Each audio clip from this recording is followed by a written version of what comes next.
A Day in My Life as a DJ.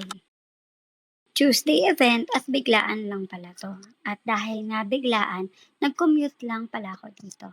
Ayan, simula dito sa bahay namin, nag-tricycle lang ako, naglakad, nag-tricycle ulit.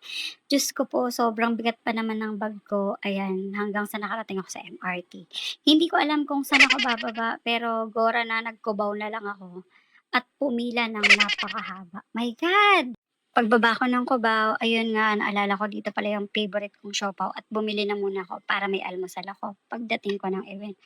At sumakay ako na lang ng angkas dahil nga hindi ko na alam, sobrang sakit na ng likod ko sa bigat ng bag ko.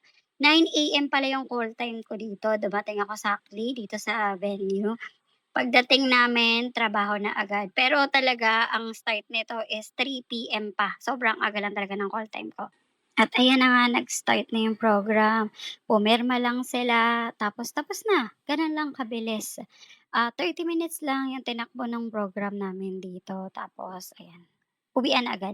Mas matagal pa yung setup kaysa dun sa program. At 'yan, uwian na dahil pagod na ang person, buti na lang sinundo ako ng asawa ko. Pagdating sa bahay, bebe time naman. Ayun lang, thanks for watching, see you next mini vlog, bye!